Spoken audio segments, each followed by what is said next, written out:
canal Malha Azul e Branca vai exibir no vídeo de hoje a versão dos acontecimentos do verão quente de 1980 no Futebol Clube do Porto. Estás interessado? Então vamos para a vinheta e voltamos já a seguir com tudo para contar.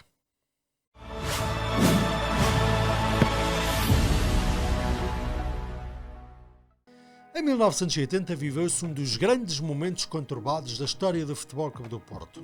Decorria a parte final da época de 79-80. Pedroto, como treinador do Futebol Clube do Porto, e Pinto da Costa, como diretor do Departamento de Futebol, eram os principais responsáveis, até à data, pela conquista de uma Taça de Portugal e 2 campeonatos nacionais para o Futebol Clube do Porto em 3 épocas.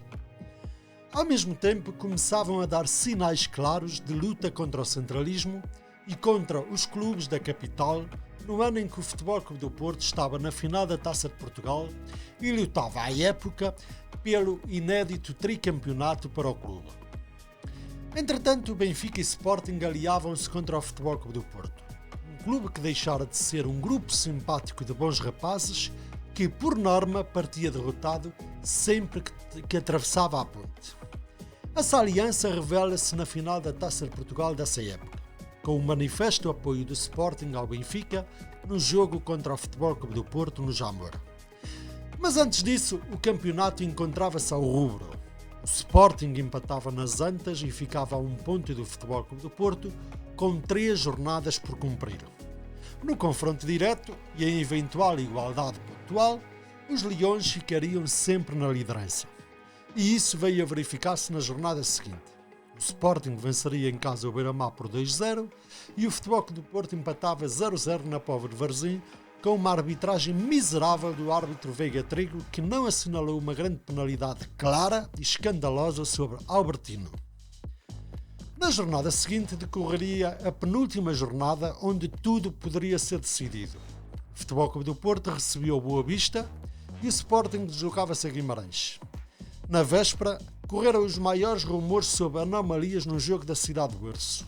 O Futebol Clube do Porto venceria o Boa Vista por 2-0 e o Sporting acabaria por ganhar em Guimarães com um autogolo de Manaca. O tricampeonato ficava praticamente impossível. O mal-estar no Futebol Clube do Porto estava instalado, mesmo antes desta célebre jornada do Manaca. Na altura, o presidente Américo de Sá, deputado do CDS na Assembleia da República, começava a sentir-se desconfortável com a forma como Pinto da Costa e José Maria Pedroto se insurgiam contra os poderes da capital instalados. Além disso, o Futebol Clube do Porto sentia o seu presidente ausente, uma vez que Américo de Sá passava as semanas em Lisboa na Assembleia da República. E quando era preciso defender o clube, como foi o caso desta célebre jornada que ditou o afastamento do Futebol Clube do Porto do Tri, o presidente não reagiu, de forma nenhuma, para não levantar poeira na Assembleia da República. Sentia-se claramente haver no ar um ataque político ao Futebol Clube do Porto. 2 semanas mais tarde, o Futebol Clube do Porto disputaria a final da Taça de Portugal no Jamor, diante do Benfica.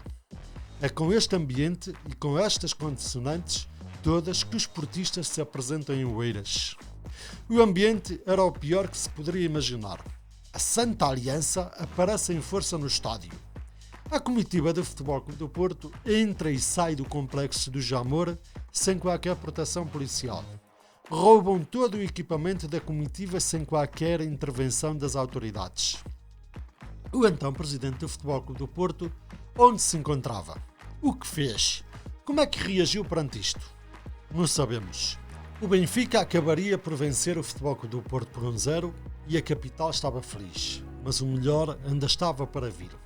No Futebol Clube do Porto instalava-se uma verdadeira crise. O facto do presidente Américo de Sá não ter reagido, nem ter tido qualquer ação no sentido de defender o clube a que presidia, perante os acontecimentos do Jamor, perante os factos ocorridos na parte final do Campeonato Nacional e perante muitas atitudes tomadas que em nada abonavam a favor do Futebol Clube do Porto, Pinto da Costa demitiu-se do cargo de diretor do futebol.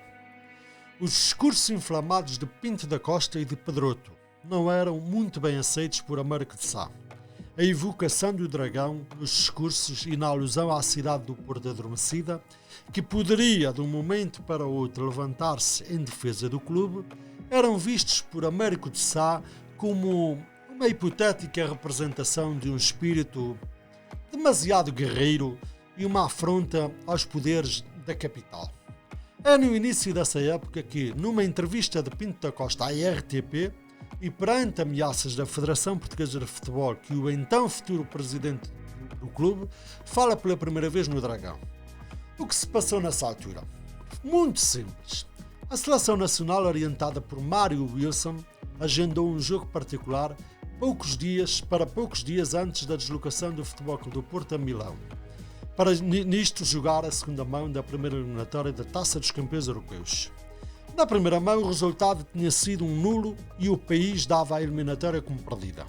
Menos, claro, o Futebol Clube do Porto. A Federação Portuguesa de Futebol exigia a presença dos jogadores convocados do Futebol Clube do Porto na concentração, mas o clube não autorizou. E às ameaças da Federação, Pinto da Costa respondeu na tal entrevista da RTP, avisando que não se metessem com o Dragão, evocando o espírito do Dragão. O certo é que os jogadores não foram mesmo à seleção e o Futebol Clube do Porto eliminou de forma categórica o AC Milan com um golo de Duda. Com a admissão de Pinto da Costa, seguiu-se a admissão de toda a equipa técnica contra a direção do clube, que, num violento comunicado conjunto dos jogadores Avelino Teixeira, Oliveira, Lima Pereira, Frasco, Simões, Fernando Gomes, Freitas, Jaime Pacheco, Quinito, Otávio, Romeu, Albertino, Costa, Sousa e Tibi, mostraram total solidariedade com o seu diretor de futebol e recusaram fazer parte do projeto futuro do clube. O clube, por sua vez, reagiu através de comunicados e dos seus órgãos internos. Uma das formas foi passar a imagem de que Pedroto no clube é sempre sinal de problemas e um elemento que prejudica seriamente o Futebol Clube do Porto. Para isso, é recordada a forma como Pedroto saiu do clube em 1969, em rota de colisão com Afonso Pinto de Magalhães. Instalava-se uma rebelião no Futebol Clube do Porto nessa altura. A guerra estava declarada. A comunicação social de Lisboa, por sua vez, esfregava as mãos e aproveitava para lançar mais achas para a fogueira. Num desses episódios, lia-se, em letras garrafais, que Pinto da Costa teria dito que Américo de Sá pretendia transformar o Futebol Clube do Porto numa quinta do CDS, mas depois concluiu-se que tal frase não correspondia à verdade. Simplesmente era mais veneno lançado pela comunicação social centralista para incendiar os ânimos. Entretanto, ao Futebol Clube do Porto chegavam rumores sobre movimentações de Pinto da Costa, Pedroto e jogadores e ainda mais uns contra-ataques por parte do clube presidido por Américo de Sá. O presidente defendia-se perante os sócios, afirmando que não estava agarrado ao poder e que nunca confundiu o clube com a sua atividade política e com a sua condição de advogado. Além disso, prometeu um Futebol Clube do Porto competitivo e vencedor, procurando honrar os seus antecessores na forma como geria o clube. Para mostrar que o clube estava bem vivo, contratava um novo treinador para a equipa principal. Tratava-se do austríaco Hermann Stessel. Ao contrário de Rodolfo, os jogadores faltosos enviaram um comunicado para o clube pela mão de Oliveira.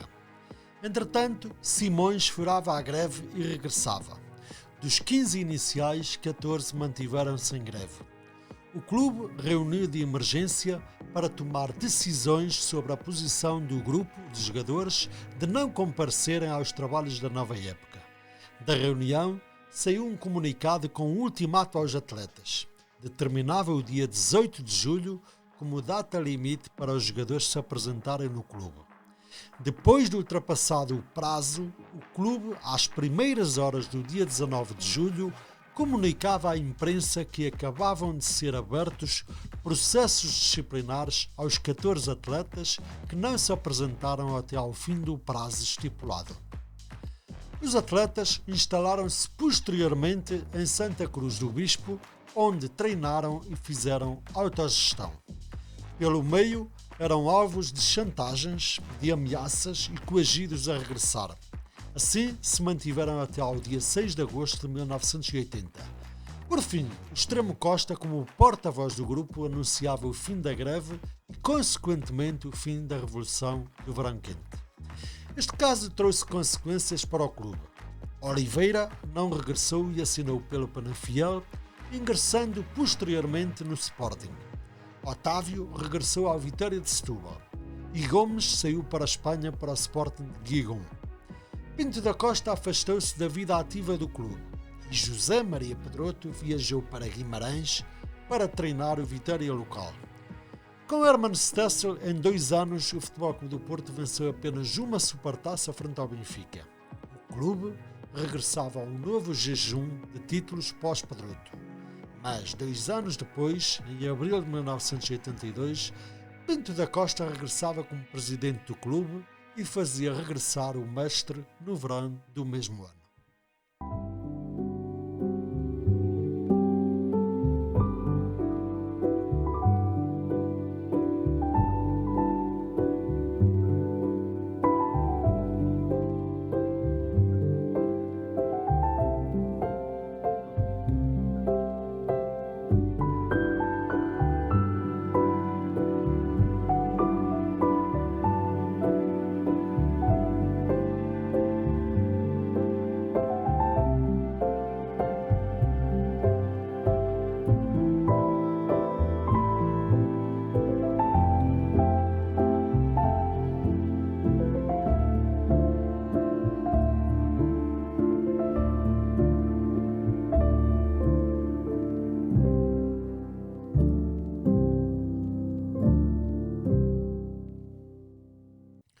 Bom, gostaste deste vídeo? Conheces ou tens conhecimento de outros momentos deste polémico verão quente?